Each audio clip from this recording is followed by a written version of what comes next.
الحمد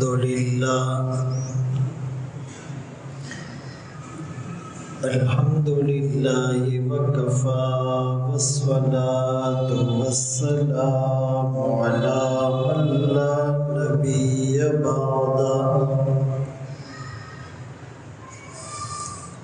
أما بعد فأعوذ بالله من الشيطان الرجيم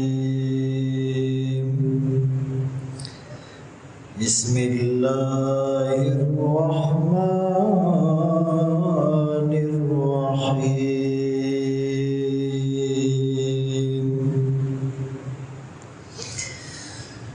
يا أيها الذين آمنوا لا تتخذوا عدوي وعدوكم أولياء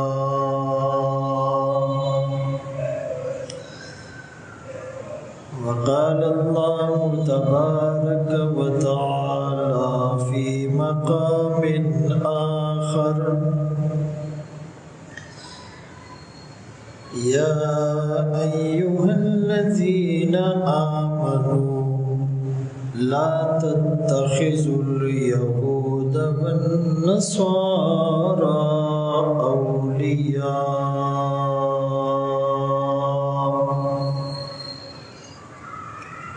وقال النبي صلى الله عليه وسلم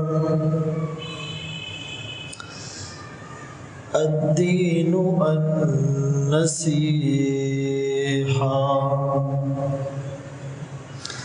وقال في مقام آخر الكفر ملة واحدة أو كما قال عليه الصلاة والسلام صدق الله مولانا العظيم وصدق رسوله النبي الأمي الهاشمي المدني الكريم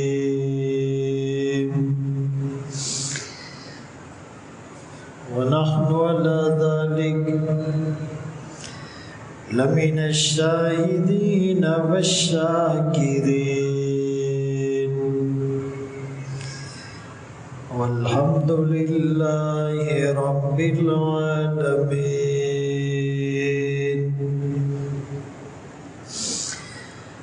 اٹھو میری دنیا کے غریبوں کو جگا دو، کاخ عمرا کے در و دیوار ہلا دو، گرماؤ غلاموں کا لہو سوز یقین سے، کنجش کے فرمایا کو شاہی سے لڑا دو، جس کھیت سے دہقاں کو میسر نہ ہو روزی، اس کھیت کے ہر خوشے گندم کو جلا دو۔ واجب الاحترام عزیزان گرامی، آپ کے سامنے قرآن کریم فرقان مجید کی چند آیات تلاوت کی اور سرکار دو عالم تاجدار مدینہ محمد مصطفیٰ احمد مجتبیٰ صلی اللہ علیہ وسلم کی حدیث مبارکہ پیش کی۔ ستمبر کا مہینہ شروع ہو چکا ہے۔ اس مہینے کے اوائل میں دو اہم دن ہیں، ایک 6 ستمبر کا دن جو ڈیفنس ڈے ہے، ہمارے ملک کی سالمیت کا ایک اہم نشان اور یادگار ہے، اور دوسرا 7 ستمبر جو دفاع ختم نبوت کے حوالے سے ایک اہم نشان اور یادگار ہے۔ ملک کا دفاع اور وطن کی حفاظت یہ بھی مومن کا فریضہ ہے، اور ختم نبوت کی سالمیت اور اس کی حفاظت یہ بھی مومنوں کا شعار ہے۔ قرآن کریم کی اس آیت میں اللہ کریم فرماتے ہیں کہ اے ایمان والو، پارہ نمبر 28 سورہ ممتحنہ آیت نمبر 1، لا تتخذوا عدوی وعدوکم اولیاء، میرے اور اپنے دشمن کو دوست نہ بناؤ۔ ایک اشارہ اس بات کی طرف ہے کہ جو اللہ کا دشمن ہوگا وہ مسلمانوں کا بھی دشمن ہوگا۔ دوسری آیت میں واضح طور پر فرمایا لا تتخذوا اليہود والنصارى اولیاء، یہود اور نصارہ کو اپنا دوست نہ بناؤ۔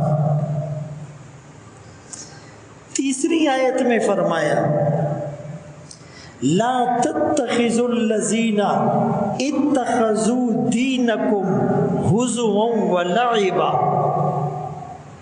ان کو دوست نہ بناؤ جنہوں نے تمہارے دین کو مذاق اور کھیل بنا لیا ہے۔ جب تمہارے پاس آتے ہیں تو کہتے ہیں انا معکم، ہم تو تمہارے ساتھ ہیں۔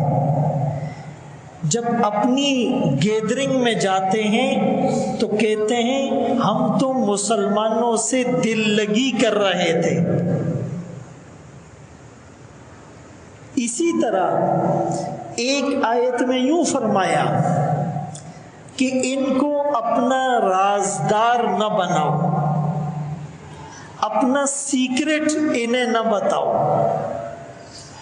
اپنی پرائیویسی ان کے سامنے شو نہ کرو، یہ تمہاری باتوں کو لیک کریں گے، تمہارے راز کو فاش کریں گے، تمہاری کمزوریاں نوٹ کر کے دشمن کو بتائیں گے۔ اسی لیے کافروں سے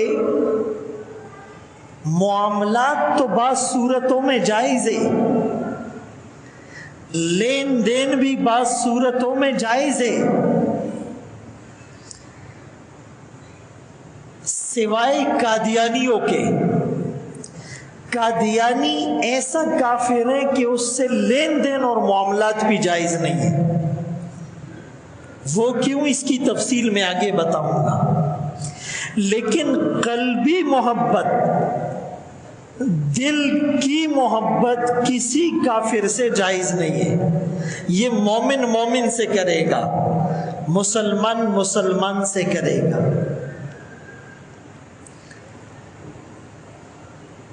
ابن حجر مکی رحمت اللہ علیہ نے اپنی کتاب الزواجر میں لکھا ہے کہ اللہ کریم نے اپنے کسی ایک نبی کو وحی بھیجی، قل لقومک، کہ اپنی قوم سے کہہ دو لا يدخلوا مداخل اعدائی، میرے دشمنوں کے پاس آنا جانا نہیں کرو، ولا يلبسوا ملابس اعدائی، میرے دشمنوں کی طرح لباس نہیں پہنو، ولا يركبوا مراكب اعدائی، میرے دشمنوں کی طرح سواریاں نہیں کرو، ولا يطعموا مطاعم اعدائی، ان کے کھانے اور ان کے طریقے پر کھانا پینا نہ کرو، فَيَكُونُوا أَعْدَائِي كَمَا هُمْ أَعْدَائِي، اگر تم ان کے طریقے پر چلو گے، سواری کرو گے، لباس پہنو گے، کھانا کھاؤ گے، تو تم بھی دشمن بن جاؤ گے۔ دشمن کی وردی پہن کر آنے والا اس کو دشمن سمجھا جاتا ہے، اس کو شوٹ کر دیا جاتا ہے۔ بھائی وردی تمہاری دشمنوں والی تھی۔ پاکستان کا دشمن انڈیا ہے۔ ایک آدمی انڈیا کی وردی، انڈین آرمی کی وردی پہن کر بارڈر پہ آ جائے تو دور سے پاکستانی فوجی اسے شوٹ کر دیں گے۔ بعد میں کوئی کہے گا بھائی یہ تو پاکستانی تھا، جواب دیا جائے گا وردی دشمن والی تھی۔ وردی کو دیکھ کر فائر ہوتا ہے۔ آج مسلمان یہود کی وردی پہن کر کہتا ہے لباس سے کیا ہوتا ہے، ان کی طرح چہرہ بنا کر کہتا ہے داڑھی سے کیا ہوتا ہے، ان کی طرح بال بنا کر کہتا ہے بالوں سے کیا ہوتا ہے، ان کے طریقے پر شادی کر کے کہتا ہے خوشی میں سب جائز ہے، ان کے طریقے پر کاروبار کر کے کہتا ہے سود کے بغیر پہیا نہیں چلتا، رشوت کے بغیر گاڑی نہیں چلتی، ملاوٹ کے بغیر گزارا نہیں ہوتا، جھوٹ کے بغیر سیل نہیں ہوتی۔ یہ مومن کہہ رہا ہے۔ اب یہ کیسا مومن ہے؟ اس کا ایمان کس لیول کا ہے؟ اللہ کی نظر میں اس کی کیا حیثیت ہے؟ یہ پتہ تو بعد میں چلے گا۔ اللہ سے محبت کرنے والے اس حلیے میں آئیں گے جو اللہ کو پسند ہو۔ نبی کی محبت کا دم بھرنے والے نبی کی ایک ایک سنت پہ کٹ مریں گے۔ یہ جو داڑھی ہے، بعض لوگ کہتے ہیں یہ فرض ہے، واجب ہے، سنت ہے۔ قرآن میں کہاں داڑھی کا حکم ہے؟ بھائی تہجد اللہ کے نبی پر فرض تھی، فرمایا تمہارے اوپر فرض نہیں ہے، اتنی ضروری نہیں ہے۔ تراویح آقا نے 3 دن پڑھائی، اس کے بعد نہیں پڑھائی، کہا مجھے ڈر ہے امت پر فرض نہ ہو جائے۔ مسواک آقا نے فرمایا مجھے ڈر ہے امت پر فرض نہ ہو جائے۔ پڑوسی کے حقوق کی رعایت آپ نے فرمایا مجھے ڈر ہے تم پر اس کو میراث میں حصہ دینا لازم نہ ہو جائے، یعنی اتنی ضروری نہیں۔ لیکن داڑھی 1,24,000 نبیوں میں ایک نبی ایسا نہیں جو بغیر داڑھی والا ہو۔ 1,24,000 صحابہ میں ایک صحابی ایسا نہیں جو بغیر داڑھی والا ہو۔ تابعین، تبع تابعین، اکابر اور اسلاف، مفسرین، محدثین، مورخین، مبلغین، مصنفین، منصفین، محسنین، متقین، ایک ایسا نہیں جو بغیر داڑھی والا ہو۔ اور پھر بھی حضرت صاحب دلائل ڈھونڈتے پھر رہے ہیں۔ اندر معاملہ خراب ہے، اندر گند بھرا ہوا ہے، اسی لیے یہ بہانے ڈھونڈ رہا ہے، جسٹیفائی کر رہا ہے۔ جس کے دل میں محبت موجزن ہو، محبت کے شعلے بھڑک رہے ہو، محبت کی موجیں ٹھاٹے مار رہی ہو، محبت کے سمندر میں تلاطم ہو، دل نبی کی محبت میں جھوم رہا ہو، اس کے لیے اتنا کافی ہے کہ کائنات کے سب سے حسین انسان، کائنات کے اللہ کے بعد سب سے قیمتی ترین انسان کے چہرے پر داڑھی تھی، یہ میرے لیے کافی ہے۔ اسی لیے قرآن کریم میں اللہ کریم فرماتے ہیں وَمَا آتَاكُمُ الرَّسُولُ فَخُذُوهُ، جو تمہیں رسول دے لے لو۔ رسول نے پگڑی دی، لے لو۔ رسول نے داڑھی دی، لے لو۔ رسول نے مونچھوں کو کاٹنا دیا، لے لو۔ رسول نے مسواک دی، لے لو۔ رسول نے سرما دیا، لے لو۔ رسول نے سنت لباس دیا، لے لو۔ رسول نے چادر دی عورت کو پردے کی، لے لو۔ رسول نے نماز دی، لے لو۔ زکوٰۃ دی، لے لو۔ تبلیغ دی، لے لو۔ جہاد دیا، لے لو۔ صدقہ اور خیرات دیا، لے لو۔ تہجد دی، لے لو۔ روزہ دیا، لے لو۔ زکوٰۃ دی، لے لو۔ حج عمرہ دیا، لے لو۔ سنت پہ شادی دی، لے لو۔ عورت کو مہر دیا، دے دو۔ بہن بیٹی کو میراث میں حصہ دیا، دے دو۔ پڑوسی کے ساتھ حسن سلوک کا حکم دیا، کر لو۔ نظریں نیچی کرنے کا کہا، کر لو۔ بات دھیمے سے کہنے کا کہا، دھیمے سے بات کرو۔ گالم گلوچ سے بچنے کا حکم دیا، بچ جاؤ۔ جمعے کا تحفہ دیا، آؤ۔ عید کی نعمت دی، اپناؤ۔ جو حکم اللہ نے دیا، اللہ کے رسول نے دیا، لے لو۔ یہ پرفیکٹ مسلم ہے، یہ پریکٹسنگ اسلام ہے۔ وَمَا نَهَاكُمْ عَنْهُ، اور جس سے روکا فَانْتَهُوا، رک جاؤ۔ یہ ایک آیت بھی سمجھنے کے لیے کافی ہے، ایک آیت۔ غیر کے طریقے پر بال بنانے سے روکا، رک جاؤ۔ داڑھی منڈوانے سے روکا، رک جاؤ۔ دانتوں میں مصنوعی گیپ پیدا کرنے سے روکا، رک جاؤ۔ غیر کا لباس پہننے سے روکا، رک جاؤ۔ جھوٹ سے روکا، رک جاؤ۔ شراب سے روکا، رک جاؤ۔ زنا سے روکا، رک جاؤ۔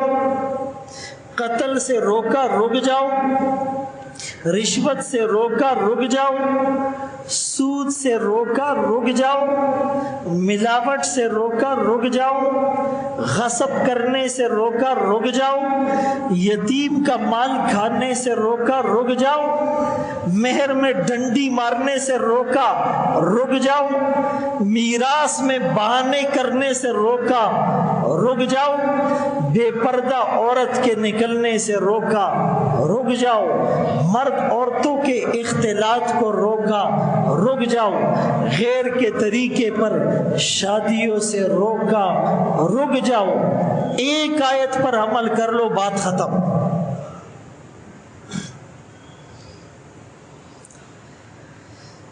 اسی لیے قرآن کریم میں ایک موقع پر اللہ نے یوں بھی فرمایا لا تتخذوا آباءکم وإخوانکم اولیاء ان استحبوا الکفر علی الایمان۔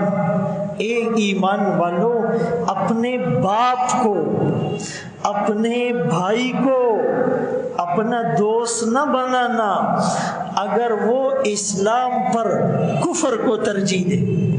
اگر وہ کافروں سے محبت کرتا ہے پھر باپ نہیں رہتا، حسن سلوک کرنا ہے لیکن کفر والی بات نہیں ماننی۔ ایک آیت میں سورہ توبہ میں غالباً 10ویں پارے میں یوں فرمایا قل، اے نبی کہہ دیجئے، بات صاف کر دیجئے، 2 اور 2 4 کر دیجئے، دودھ کا دودھ پانی کا پانی کر دیجئے، سورج کی طرح اپنا موقف واضح کر دیجئے، 2 ٹوک موقف پیش کر دیجئے۔ ان کان آباؤکم، اگر تمہارے باپ، و ابناؤکم اور بیٹے، و اخوانکم اور بھائی، و ازواجکم بیویاں یا شوہر، و عشیرتکم خاندان، و اموال اقترفتموها کمایا ہوا مال، و تجارت تخشون کسادها تجارت، و مساکن ترضونها گھر گاؤں، احب الیکم من اللہ و رسولی، اگر یہ چیزیں زیادہ پسند ہیں اللہ سے، اس کے رسول سے اور جہاد فی سبیل اللہ سے، فتربصوا حتی یأتی اللہ بامری، پھر اللہ کے عذاب اور حکم کا انتظار کرو۔ اب یہ آیت ہم سناتے بھی ہیں، سنتے بھی ہیں، پڑھتے بھی ہیں، پڑھاتے بھی ہیں اور گزر جاتے ہیں۔ ہم کہتے ہیں یہ تو کافروں کے لیے تھا۔ تھوڑا سا رکیے، ٹھہریے، گریبان میں جھانکیے، غور کیجئے، تصور کیجئے، اپنا محاسبہ کیجئے، اپنی اکاؤنٹیبلٹی کیجئے، اپنی روٹین کو چیک کیجئے، اپنے عقیدے کو ریویو کیجئے، اپنے نظریے پر تھوڑی سی نظر جمائیں کہ کہیں میں تو اس کا مصداق نہیں۔ دکان کی وجہ سے فرض نماز گئی، کاروبار کی وجہ سے درس گیا، بیوی بچوں کی وجہ سے جمعہ گیا، دوست کی محبت میں داڑھی گئی، سسرال والوں کے کہنے پر شادی میں ناچ گانا ڈھول باجے کیے، غیر کی تعلیم میں لگ کر قرآن و سنت کو بھول گئے، اپنے گھر بنانے میں ایسے لگے آخرت کا گھر بنانا بھول گئے، اپنے گھروں میں ایسے مگن رہیں اللہ کے گھر کو بھول گئے، اپنے گھر کی ضروریات پوری کرتے کرتے خود پورے ہو گئے، دنیا سے چلے گئے، اللہ کا گھر مقروض رہا۔ ایک اللہ اربوں کھربوں انسانوں کو کھلاتا ہے، ایک مسجد کے پڑوس میں رہنے والے 50,000 مسلمان بھی اگر اللہ کے گھر کو نہ سنبھال سکے، اپنے مال سے آباد نہ کر سکے، اپنے وقت سے آباد نہ کر سکے، اپنے جسم سے آباد نہ کر سکے، اپنی دعاؤں سے آباد نہ کر سکے، اپنی تلاوت سے آباد نہ کر سکے، اپنی تہجد سے آباد نہ کر سکے، اللہ کا گھر مقروض ہے اور حضرت صاحب پکے مسلمان ہیں، یہ باتیں بہت سٹریٹ فارورڈ ہیں، دل پہ جا کے آپ کو ٹچ ضرور کرے گی۔ میرے محترم دوستو، اللہ سے میرا تعلق کتنا ہے؟ اگر یہ دیکھنا ہے تو دیکھ لو اللہ کے گھر سے میرا تعلق کتنا ہے۔ 24 گھنٹے، اس 24 گھنٹوں میں میرے کتنے گھنٹے مسجد میں گزرتے؟ ایسے بدقسمت بھی ہیں کہ 24 گھنٹے میں 24 منٹ بھی مسجد میں نہیں گزارتا۔ جماعت کھڑی ہوئی ہے، بھاگ کر آیا، سلام پھیرا اور بھاگ کر گیا، ہر نماز میں 5-7 منٹ لگاتا ہے۔ اور جو مسجد میں آتے بھی ہیں آداب سے آتے ہیں یا نہیں؟ دل کا پیالہ خالی کر کے آتے ہیں یا نہیں؟ طلب اور تڑپ کا توشہ لے کر آتے ہیں یا نہیں؟ آ کر اللہ کو مناتے ہیں یا نہیں؟ آ کر عبادت کرتے ہیں یا نہیں؟ یا آئے مسجد میں، یعنی 24 گھنٹے میں آدھا گھنٹہ مسجد میں گزرا، وہ بھی باتوں میں، وہ بھی غیبت میں، وہ بھی حسد کینہ بغض دلوں میں لے کر. یہی تو وجہ ہے. حدیث میں آیا قیامت کے قریب ایک زمانہ ایسا آئے گا مسجد لوگوں سے بھری ہوئی ہوگی، دل ایمان سے خالی ہوگا.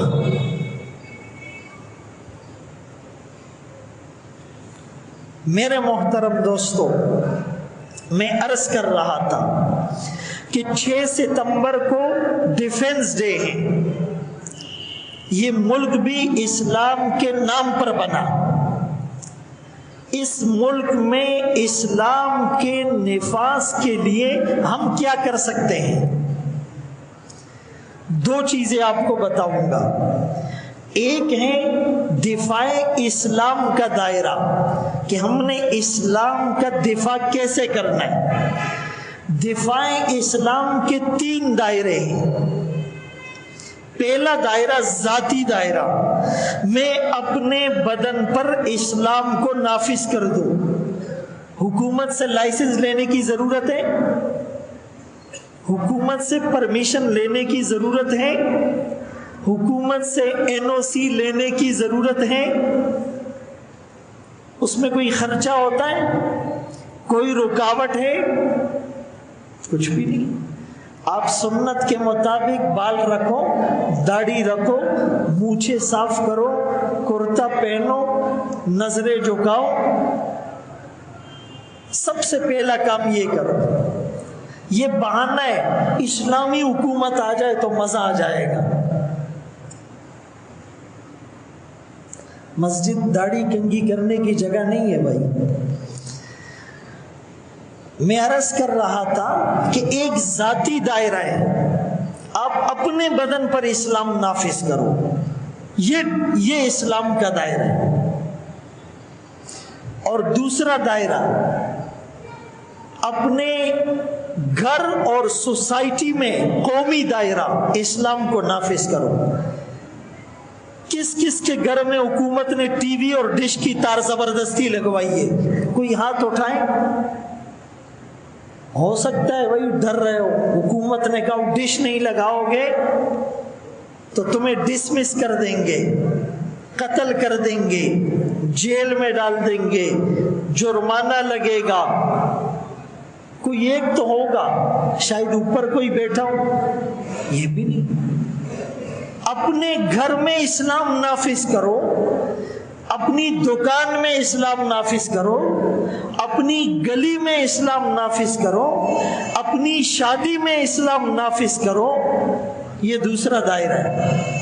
اور تیسرا دائرہ عالمی دائرہ، پوری دنیا میں اسلام کے خلاف جو پروپیگنڈا ہو رہا ہے، جو نیگیٹو پرسپشن پھیلایا جا رہا ہے، جو اسلام کے خلاف زہر اگلا جا رہا ہے، جو منفی سوچ پروموٹ کی جا رہی ہے، اس کے خلاف ہم مسلمان ایک پلیٹ فارم پر جمع ہو جائیں. بھائی ہمارا آپس میں چھوٹا موٹا فروعی اختلاف ہو سکتا ہے، لیکن اللہ کی توحید پر ہم متفق ہیں، نبی کی رسالت پر ہم متفق ہیں، ختم نبوت کے عقیدے پر ہم متفق ہیں. قادیانی بدترین کافر ہیں. اسلام کی روح سے بھی، قرآن کی روح سے بھی، حدیث کی روح سے بھی، اور پاکستان کے آئین کی روح سے بھی. 7 ستمبر 1974 کو پاکستانی اسمبلی نے متفقہ طور پر قادیانیوں کو کافر قرار دیا تھا. اور میرے خیال میں دنیا میں یہ واحد ملک ہے جس نے سب سے پہلے قانونی طور پر قادیانی کو کافر ڈکلیئر کیا. یہ اس ملک کے علماء اور اکابرین کی محنت تھی. 40-50 سال قربانیاں دی، جیلوں میں گئے، قتل ہوئے، دھمکیاں ملی، تھریٹس ملی، ٹورچر کیا گیا، مال ضبط کیے گئے، اولادوں سے دور کیا گیا. لیکن علماء نے اس تحریک کو جاری رکھا اور الحمدللہ وہ کافر ڈکلیئر ہوئے. لیکن ابھی خفیہ طور پر وہ اپنے پر تول رہے ہیں. کبھی حکمرانوں کی آڑ لے کر عہدوں پر آ گئے ہیں، ملک کے اہم عہدوں پر تعینات ہیں. ہم حکومت سے اپیل کرتے ہیں، کوئی بھی حکومت ہو، کسی قادیانی کو اس ملک میں کوئی عہدہ نہیں دیا جائے، جن کے پاس ہے وہ لے لیے جائے. قادیانیوں کو اپنی مسجد اور عبادت خانہ بنانے کی اجازت نہیں ہے، وہ اذان نہیں دے سکتے، وہ ہمارے نبی کی ختم نبوت کے منکر ہے. وہ بدبخت کہتے ہیں مرزا غلام احمد قادیانی جو کانا تھا، جس کی موت واش روم میں ہوئی، نعوذ باللہ، اس کو آخری نبی مانتے ہیں. کبھی کہتے ہیں نبی 2 دفعہ مبعوث ہوا، پہلی بار مکے میں، دوسری بار قادیان میں. کبھی کہتے ہیں وہ مسیح موعود غلام احمد قادیانی ہے جو قیامت کے قریب آئیں گے. یہ قرآن کی 100 سے زائد آیات، 200 سے زیادہ احادیث اجماع امت کے منکر ہیں. اور دوسرے کافروں سے لین دین اور کاروبار کر سکتے ہو، قادیانی سے لین دین اور کاروبار نہیں کر سکتے ہو. کوئی پوچھے گا کیوں؟ وہ بھی کافر، یہ بھی کافر. وہ کھلا کافر ہے، پکا کافر ہے، اپنے آپ کو مسلمان نہیں کہتا، اپنے آپ کو محمدی نہیں کہتا، وہ نماز نہیں پڑھتا، وہ اذان نہیں دیتا. اس کی بات الگ ہے. اور یہ بدبخت تو کہتا اپنے آپ کو مسلمان ہے لیکن ہے کافر. بھائی ایک آدمی شراب بیچتا ہے اور اس پر لیبل بھی شراب کا لگا ہوا، یہ شراب ہے اور بیچ رہا ہے، یہ بھی غلط کام ہے. لیکن دوسرا آدمی شراب بیچ رہا ہے اور لیبل اس پر زمزم کا لگایا ہوا، یہ زمزم ہے. غٹ حرامی پکے سوکھتے، یہ دوسرا والا ہے نا، یہ زمزم کا لیبل لگا کر بیچ رہا ہے. ایک آدمی خنزیر کا گوشت بیچتا ہے، بتا کے بیچتا ہے خنزیر کا گوشت، اور دوسرا خنزیر کا گوشت بیچتا ہے لیکن کہتا ہے یہ بکرے کا گوشت ہے. اسی لیے قادیانی اور دوسرے کافر میں فرق ہے. یہ قادیانی کفر بھی کرتا ہے، یہ منافق ہے، نفاق بھی کرتا ہے، یہ مرتد ہے، ارتداد بھی کرتا ہے، یہ دجال ہے، دجل بھی کرتا ہے، ملمہ سازی کرتا ہے، زندیق ہیں. اسی لیے قادیانی کافر ہیں، اس سے لین دین ناجائز ہے، اور وہ اسلام کا بھی دشمن، پاکستان کا بھی دشمن. کئی دفعہ قادیانیوں کا وفد یورپ جاتا ہے، امریکہ جاتا ہے، برطانیہ جاتا ہے، انڈیا جاتا ہے، اور وہاں پر پاکستان کے خلاف، پاکستانی علماء اور مدارس کے خلاف ہرزہ سرائی کرتا ہے. تو یہ اسلام کا بھی دشمن، پاکستان کا بھی دشمن، مسلمان کا بھی دشمن، اللہ کا بھی دشمن، رسول اللہ کا بھی دشمن، کتاب اللہ کا بھی دشمن، رجال اللہ کا بھی دشمن، اولیاء اللہ کا بھی دشمن ہے. اس دشمن کا تعاقب کرتے رہیں گے اور انشاءاللہ صفحہ ہستی سے ان کا گندا وجود ختم ہوگا. تو یہ 7 ستمبر ہمیں وہ یاد دلاتا ہے. اور 6 ستمبر میں نے دفاع وطن اور ڈیفنس ڈے کی بات کی. تو اس ملک کے دفاع کے 5 دائرے ہیں. دفاع اسلام کے 3 دائرے، ذاتی، قومی، عالمی. اور دفاع پاکستان کے 5 دائرے. پہلا دائرہ اس ملک کی جغرافیائی سرحد کی ہم حفاظت کریں گے. کوئی کافر اس کی سرحد میں آئے گا اس کو ختم کر دیا جائے گا انشاءاللہ۔ دوسرا، اس ملک کا سیاسی دائرہ، آج عالمی سیاست کے اثرات اس پر گہرے ہو رہے ہیں۔ عالمی یہود و نصارہ کی سیاست کے سائے اس پر گہرے ہو رہے ہیں۔ ہم نے سیاسی پارٹیوں میں دیکھنا ہے اس ملک کا دشمن کون سی پارٹی ہے، اسلام کا دشمن کون سی پارٹی ہے، بیرونی فنڈنگ سے چلنے والی کون سی پارٹی ہے، ہم نے اس کو سپورٹ نہیں کرنا ہے۔ زان نہ بڈیر سادہ نہ جوڑا بھائی، جب الیکشن آتا ہے تو پھر جو ہے نا ہر آدمی رنگ برنگی جھنڈے لے کر گلیوں میں گھوم رہا ہوتا ہے۔ زان بنے شرما بھائی، اسلام کو سمجھو۔ اور تیسرا دائرہ فکری اور نظری دائرہ، اسلام کی نظریاتی سرحد کی حفاظت علماء کریں گے۔ قادیانی کون ہے، یہودی کون ہے، عیسائی کون ہے، مرتد کون ہے، ملحد کون ہے، زندیق کون ہے، منکر حدیث کون ہے، پرویزیت کا فتنہ کیا ہے، غامدیت کا فتنہ کیا ہے، یہ علماء آپ کو بتائیں گے، لیکن آپ سننے کے لیے علماء کے پاس جائیں گے۔ اور چوتھا دائرہ تہذیبی اور ثقافتی دائرہ، اس ملک کو سیکولر بنانے کی کوشش ہو رہی ہے، اس ملک کو لبرل بنانے کی کوشش ہو رہی ہے، اس ملک میں مشرقی اقدار اور روایات کو پامال کیا جا رہا ہے، مغرب کی اقدار کو اور مغربی کلچر کو لایا جا رہا ہے، اس پر بھی ہم نے نظر رکھنی ہے۔ اور پانچواں دائرہ اس ملک کا معاشی دائرہ، معیشت۔ باطل جب کسی پر حملہ کرتا ہے تو پہلے اس کی تہذیب پر، کلچر پر حملہ کرتا ہے، پھر اس کی تعلیم پر حملہ کرتا ہے، پھر اس کی معیشت پر حملہ کرتا ہے۔ اور جب معیشت کمزور ہوتی ہے، لوگ باہم دست و گریباں ہوتے ہیں، اور اسلحہ اور ٹیکنالوجی خریدنے کے لیے پیسے نہیں ہوتے، سول نافرمانی ہوتی ہے، اندرونی بغاوت ہوتی ہے، اپرائزنگ کا ماحول ہوتا ہے، اور پھر دشمن حملہ کرتا ہے۔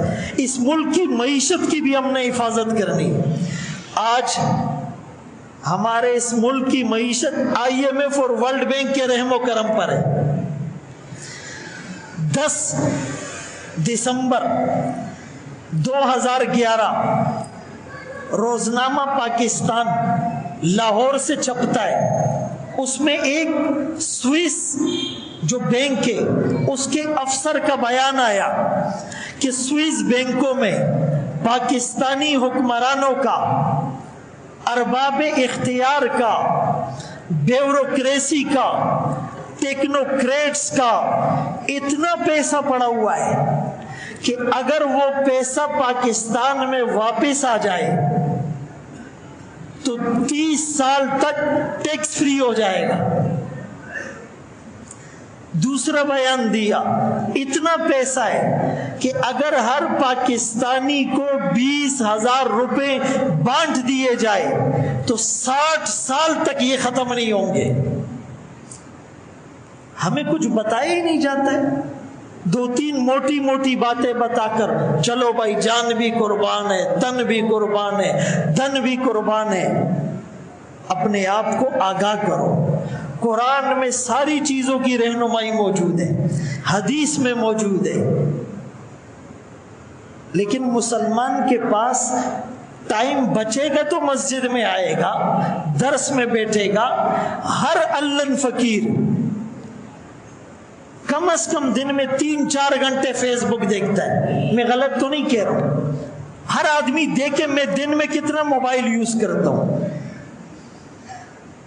پتہ چل جائے گا،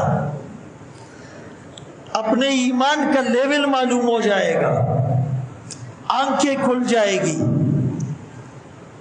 دودھ کا دودھ اور پانی کا پانی ہو جائے گا۔ آج ہر آدمی نے گھر جا کے محاسبہ کرنا ہے، میں 24 گھنٹے میں مسجد میں کتنا گزارتا ہوں، فیس بک پر کتنا گزارتا ہوں، یوٹیوب پر کتنا گزارتا ہوں، واٹس ایپ پر کتنا گزارتا ہوں، کال پیکیجز پر کتنا گزارتا ہوں، میسیجنگ پر کتنا گزارتا ہوں، ٹی وی کے سامنے کتنا گزارتا ہوں، ہوٹل میں کتنا گزارتا ہوں، دکان میں کتنا گزارتا ہوں، دوستوں کی گیدرنگ میں کتنا گزارتا ہوں۔ وہ مسلمان جو قرآن پڑھ کر سوتا اور اٹھ کر قرآن پڑھا کرتا تھا، آج موبائل دیکھتے ہوئے سوتا ہے اور اٹھ کر پہلے موبائل اٹھاتا ہے اور باہر آ کر کہتا ہے ہم شما دیگر نیست، ہمارے جیسا کوئی نہیں، توحید کی امانت سینوں میں ہے ہمارے، آسا نہیں مٹانا نام و نشا ہمارا۔ دا پر نارو باندھی نہ کی گی، ریئلٹی اور حقیقت کو دیکھو۔ ہر آدمی اپنا محاسبہ کرے، قرآن سے تعلق مضبوط کرے، مسجد میں وقت زیادہ گزارے، علماء سے کلوز اور اٹیچ ہو جائے، درسوں میں بیٹھے، بیانات میں بیٹھے، دینی کتابوں کا مطالعہ کریں۔ اللہ تعالی ہم سب کا حامی اور ناصر ہو۔ وآخر دعوانا ان الحمد للہ رب العالمین۔